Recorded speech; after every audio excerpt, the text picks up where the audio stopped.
রাজনীতির খেলায় আমাদের যা দেখানো হয় পর্দার আড়ালে ঘটে ঠিক তার উল্টোটা। ঢাকা সেনানিবাসের নিস্তব্ধতা কি তবে কোনো এক ভয়াবহ ঝড়ের পূর্বাভাস?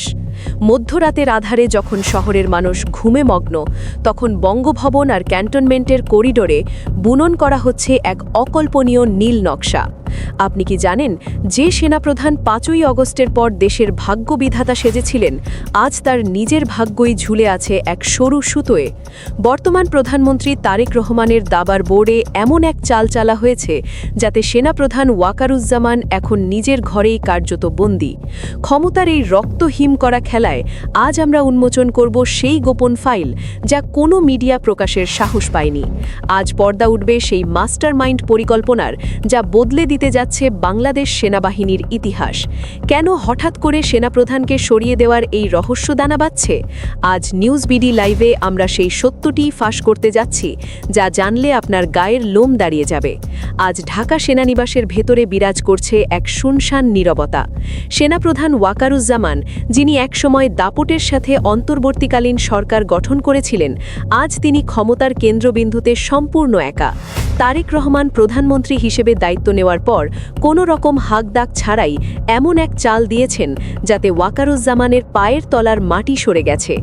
ইনভেস্টিগেশন বলছে ওয়াকারুজ্জামান ঘুণাক্ষরেও বুঝতে পারেননি যে তার চারপাশে কতটা নিখুঁতভাবে ব্যারিকেড তৈরি করা হয়েছে। গোয়েন্দা সূত্র বলছে আগামী ৭২ ঘণ্টা ঢাকা সেনানিবাসের ইতিহাসের সবচেয়ে রহস্যময় সময় হতে যাচ্ছে। অত্যন্ত চতুর কৌশলে সেনাবাহিনীর শীর্ষ ৫টি উইং, লজিস্টিক, ইন্টেলিজেন্স এবং অপারেশনাল কমান্ড থেকে ওয়াকারের বিশ্বস্ত ৫ জন জেনারেলকে সরিয়ে দেওয়া হয়েছে। এটি কোনো সাধারণ রদবদল নয়, এটি হলো পেশাদারিত্বের ছদ্মবেশে এক বিশাল পর্দার আড়ালের ষড়যন্ত্র।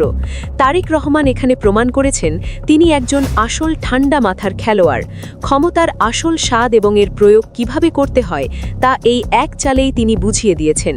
সেনানিবাসের করিডোরে এখন কেবল কান পাতলেই শোনা যায় সেই ফিসফিসানি। কার নির্দেশে চলছে এই শুদ্ধি অভিযান? কার হাতে এখন আসলে চূড়ান্ত ক্ষমতা? অনেকেই প্রশ্ন করতে পারেন, শেখ হাসিনার পতনের পর যিনি দেশের হাল ধরেছিলেন, সেই সেনাপ্রধান আজ কেন প্রধানমন্ত্রী তারেক রহমানের চোখের বালি হলেন? এর পেছনে লুকিয়ে আছে এক দীর্ঘস্থায়ী অবিশ্বাস। গত ৫ই আগস্ট যখন ছাত্র জনতার প্রবল আন্দোলনে শেখ হাসিনার পতন হল, তখন দেশের আইন শৃঙ্খলা ব্যবস্থা পুরোপুরি ভেঙে পড়েছিল। সেই সময় এই ওয়াকারুজ্জামান সামনে এসেছিলেন এবং ড. মোহাম্মদ ইউনুসকে প্রধান উপদেষ্টা করে একটি অন্তর্বর্তীকালীন সরকার গঠন করেছিলেন।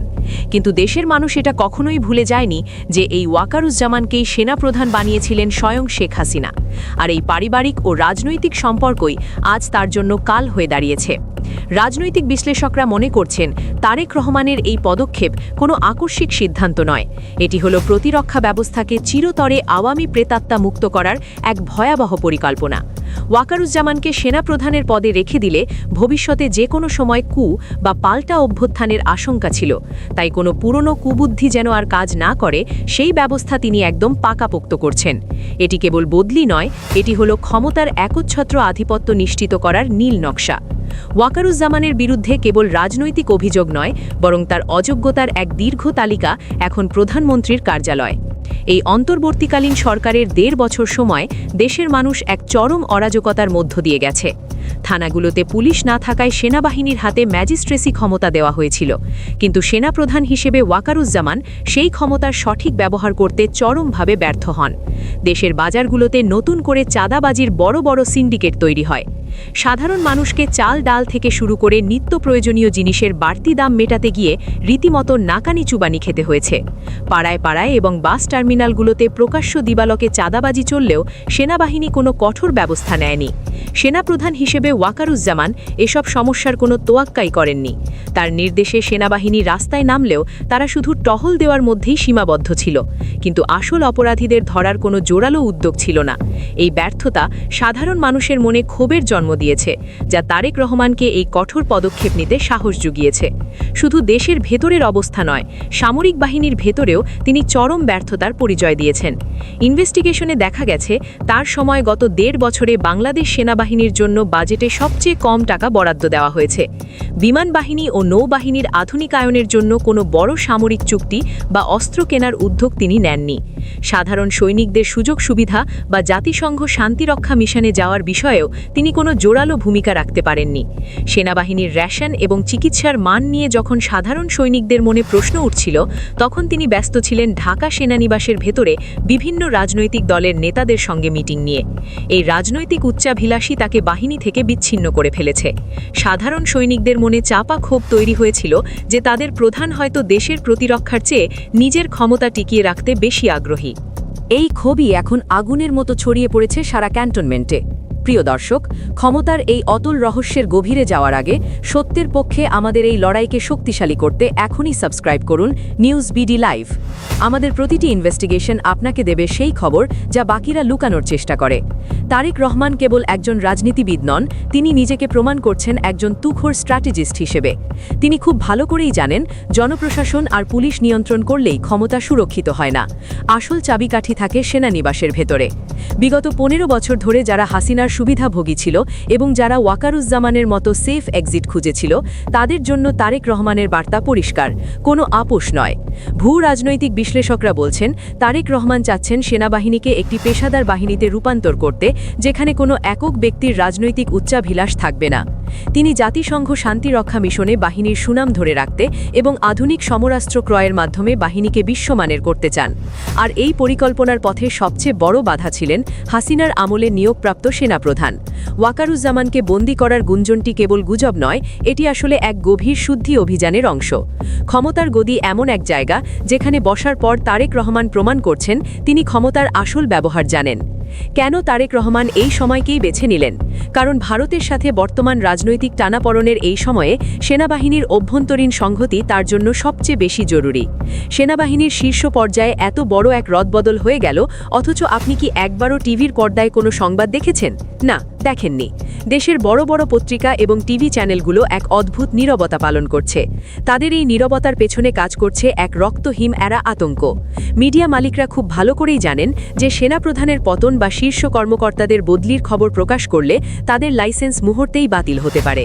গোয়েন্দা সংস্থাগুলোর অদৃশ্য চাপ তাদের কণ্ঠ রোধ করে রেখেছে। তারা কেবল সরকারি প্রেস রিলিজের অপেক্ষায় থাকে, কিন্তু সেনানিবাসের ভেতরের আসল সত্যটি জনগণের কাছে পৌঁছাতে তারা চরমভাবে ব্যর্থ। এই ভয়ের সংস্কৃতি ভাঙতে নিউজ বিডি লাইভ আজ কাজ করছে। আমরা কেবল খবর দিই না, আমরা খবরের পেছনের খবরকে জনসমক্ষে নিয়ে আসি। কেন এই গণমাধ্যমগুলো এখন নিজেদের ব্যবসা বাঁচাতে ব্যস্ত? সেই প্রশ্ন কি আপনাদের মনেও জাগে না? তাদের এই নীরবতা কি আসলে কোনো বড় বিপর্যয়ের ইঙ্গিত? বাইরে থেকে যাই মনে হোক না কেন, সেনানিবাসের ভেতরে সাধারণ সৈনিকদের মধ্যে এখন আর কোনো লুকোচুরি নেই। জুনিয়র অফিসার এবং সাধারণ সৈনিকরা প্রকাশ্যে ওয়াকারুজ্জামানের নেতৃত্বের সমালোচনা করছেন। তারা মনে করেন হাসিনার লেজুর বৃত্তি করা একজন সেনাপ্রধান বাহিনীর সম্মান ধূলিসাৎ করেছেন।